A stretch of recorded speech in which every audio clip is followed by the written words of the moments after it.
Assalamualaikum warahmatullahi wabarakatuh. Perkenalkan, kami dari kelompok 9 ingin mempresentasikan tentang laporan KKN kewirausahaan dengan judul TPBS. Saya Muhammad Bisa Baik dengan NIM 10908250065. Saya Nathanael Francisco dengan 3 detail 177. Saya Bapak Sabuka dengan NIM 10908230003. Saya Talia Duluan dengan NIM akhir 2354. Next. Untuk aksaranya, tempe merupakan pangan lokal Indonesia yang kaya protein, serat, dan vitamin B. Namun konsumsi tempe di kalangan generasi muda menurun karena dianggap kurang praktis dan kurang menarik. Padahal baru utamanya kedelai merupakan komoditas penting dunia yang berasal dari Asia Timur, terutama Tiongkok, dan telah dibudidayakan sejak ribuan tahun yang lalu. Secara global, produksi kedelai didominasi Brasil dan Amerika Serikat, sedangkan Indonesia masih berada jauh di bawah negara-negara produsen utama, sehingga belum termasuk dalam 10 besar produsen dunia. Melalui program kreativitas mahasiswa bidang kewirausahaan atau PKMK, kami mengembangkan tempe bites atau camilan tempe bite size yang diproses melalui pengeringan dan pemanggangan untuk menghasilkan tekstur renyah namun tetap sehat. Varietas modern seperti beef barbecue, cheese blast, seaweed, dan balado spicy dirancang untuk menyesuaikan selera remaja dan mahasiswa. Inovasi ini menggabungkan bahan lokal murah dengan konsep healthy, modern, snack tinggi protein, rendah minyak, dan kemasan kekinian. Target pasar mencakup mahasiswa, pekerja muda, serta konsumen yang mencari camilan sehat berbahan lokal. Tempe bites berpotensi menjadi usaha berkelanjutan sekaligus mendorong peningkatan konsumsi tempe di kalangan generasi muda. Next. Untuk pendahuluan,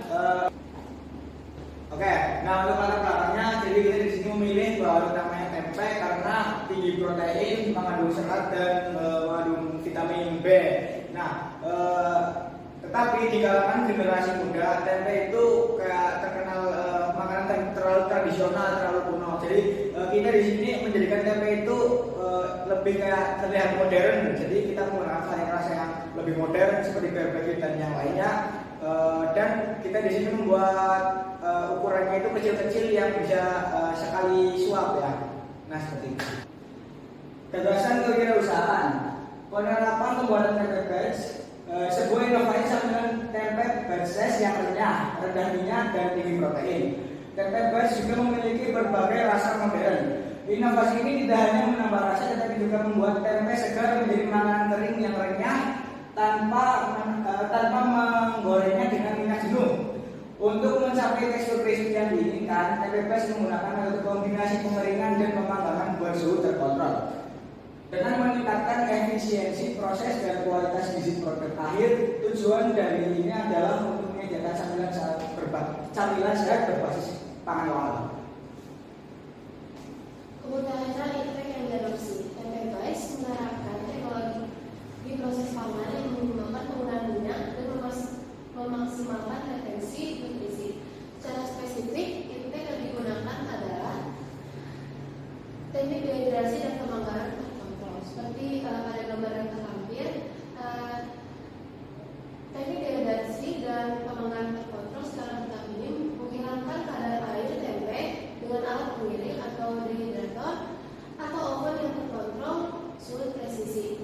Ini mencegah case handling dan memungkinkan pemanggangan akhir atau baking untuk mencapai kenyang terbaik tanpa mengorbankan protein karena suhu minyak panas yang tinggi. Potensi program kewirausahaan tempe bites memiliki potensi yang besar, baik dari segi penerapan intake maupun dampak sosial ekonomi. Dengan menggunakan teknologi sederhana dan murah, terdapat peluang bagi usaha mikro, kecil, dan menengah atau UMKM untuk mengikuti dan mengembangkan produk yang sama. Potensi dari ekonomi bisa membuat camilan sehat premium dengan biaya produksi yang rendah dan margin keuntungan yang tinggi. Kemudian, adanya permintaan yang stabil di mana hal ini dijamin oleh target pasar mahasiswa dan generasi muda yang sadar akan kesehatan, berkontribusi pada diversifikasi makanan sehat di Indonesia, dan meningkatkan popularitas tempe lokal merupakan potensi sosial. Luaran PKM kewirausahaan yang pertama, prototipe produk. Prototipe produk tempe bites yang ASI memiliki nilai gizi yang diukur, rendah lemak, tinggi protein, dan telah diuji organoleptik untuk berbagai rasa yang diinginkan. Yang kedua, prosedur operasi standar tersusunnya standar operasi produser (SOP). Pengolahan tempe menjadi camilan yang renyah melalui metode dehidrasi dan pemanggangan. Potensi tempe sebagai pangan fungsional unggulan. Tempe merupakan produk fermentasi kedelai tradisional Indonesia yang telah diakui secara internasional. Berbeda dengan produk kedelai non-fermentasi, proses fermentasi oleh Rhizopus oligosporus pada tempe meningkatkan bioavailabilitas nutrisi secara signifikan. Menurut ASDMA, tempe mengandung senyawa asoflavon, aglikon faktor 2 yang lebih mudah diserap tubuh dibandingkan kedelai rebus, serta memiliki kandungan vitamin B12 yang jarang ditemukan pada pangan nabati lainnya. Keunggulan ini menjadikan tempe bahan baku yang lebih superior untuk camilan sehat dibandingkan tepung kapur atau ubi-ubian lainnya. Camilan sehat berbasis bahan lokal. Perkembangan gaya hidup modern mendorong meningkatnya kesadaran masyarakat, khususnya generasi muda, terhadap pentingnya konsumsi makanan sehat. Camilan ini tidak dipandang hanya sebagai makanan selingan, tetapi juga sebagai sumber energi dan nutrisi yang mendukung aktivitas sehari-hari. Namun, citra tempe masih dianggap sebagai makanan tradisional menyebabkan minat konsumsi di kalangan generasi muda relatif rendah. Inovasi produk melalui pengolahan yang lebih modern, pengemasan yang menarik, dan penambahan varian rasa kekinian dapat meningkatkan daya tarik tempe sebagai lebih relevan dengan preferensi pasar saat ini. Teknologi pengolahan camilan sehat. Metode pengolahan pangan berperan penting dalam menentukan kualitas gizi dan karakteristik suatu produk camilan. Pengolahan yang melibatkan penggunaan minyak berlebih cenderung meningkatkan kandungan lemak sehingga kurang sesuai bagi konsumen yang menerapkan pola hidup sehat. Oleh karena itu diperlukan pendekatan pengolahan yang mampu menghasilkan camilan dengan tekstur renyah namun tetap mempertahankan nilai gizinya. Pengolahan melalui pengurangan kadar air dan pematangan tanpa minyak berlebih dapat menghasilkan camilan dengan tekstur yang lebih kering dan renyah.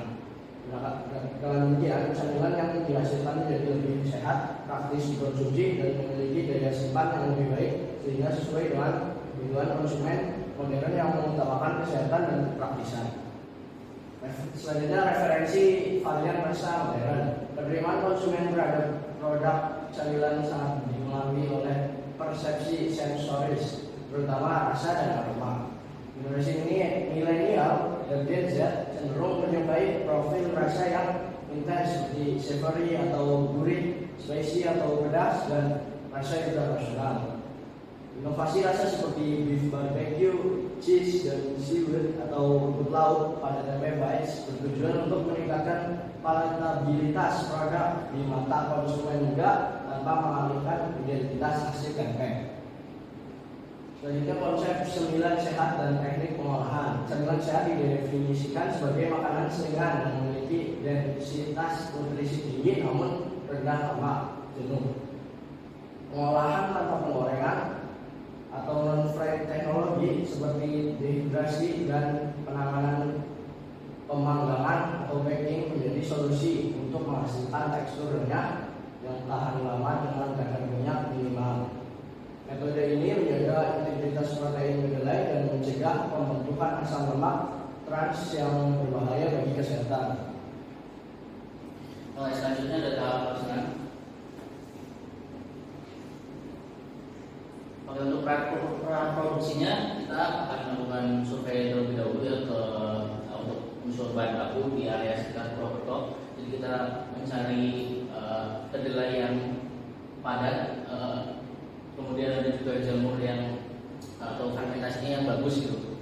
Kemudian kita juga akan mempersiapkan alat seperti oven, kemudian dehydrator dan juga pisau, baskom dan segala macam untuk memastikan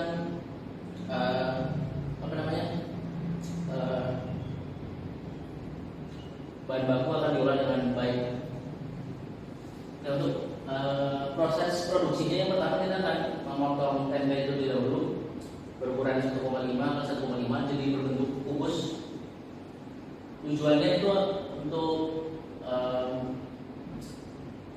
sekali makan ya, jadi bite size gitu ya. Untuk yang kedua, kita sebelum melakukan apapun kita akan melakukan namanya marinasi dan pembubuhan terlebih dahulu menggunakan bumbu-bumbu dasar alami seperti bawang putih, garam, ketumbar. Terus setelah itu kita akan melakukan dehidrasi. Jadi tujuan dari dehidrasi ini sendiri itu untuk mengurangi kadar air di kedelainya, tempenya nanti. Jadi tidak di luar tidak basah, kering, di dalam tidak basah gitu. Jadi sama-sama kering luar dalam. Tujuannya itu mencegah terbentuknya kasar dan hardening. Yang keempat baru kita melakukan panggangan. Yang kelima baru kita akan memberikan pemberian rasa ya. Setelah itu baru kita akan memasuki packaging pengemasan, di mana pengemasannya akan menggunakan standing pouch yang ada silver locknya. Untuk pemasaran kita ada dua, ada online dan juga offline. Untuk promosinya sendiri online kita melakukan dari media sosial.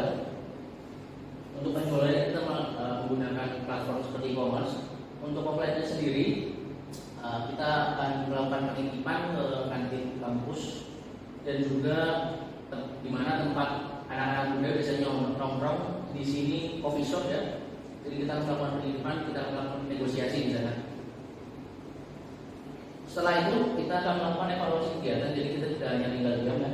Yang dilakukan ada volume penjualan, kita mengecek feedback dari konsumen. Ini kita akan melihatnya mungkin dari online ya, karena ada referensi. Jadi kita menitipkan jadi mungkin kurang agak susah gitu. Tapi kalau dari offline ada masukan masih kami terima. Kemudian untuk ya kita kan bisnis, kita juga akan menghitung laba rugi laba untung untuk ya memastikan usaha tetap lancar gitu. Selanjutnya ada biaya dan jadwal kegiatan. Untuk anggarannya bisa dilihat seperti ini. Kami meminta dana sebesar 9 juta ya total, 8 juta dari Bel Mawar dan juga perguruan tinggi sebesar 1 juta. Untuk jadwal kegiatannya seperti ini. Di bulan pertama kita melakukan persiapan alat, survei bahan baku, kemudian uji resep ya. Bulan kedua kita akan tetap masih uji resep dan tapi udah mulai massal ya, udah bikin produksi massal. Kemudian kami juga melakukan promosi, soft launching gitu. Bulan ketiga masih kita lanjutkan, cuma di bulan kita tambahkan penjualan offline-nya. Bulan keempat ikut dan kami ikuti dengan penyusunan laporan. Berikut untuk daftar pesertanya. Mungkin sekian dari kelompok kami, saya balikkan ke Mas Tommy. Sekian dari kelompok 9 mata kuliah pendidikan karakter. Terima kasih dan mohon maaf atas salah kata atau salah ucapan. Sekian, assalamualaikum warahmatullahi wabarakatuh.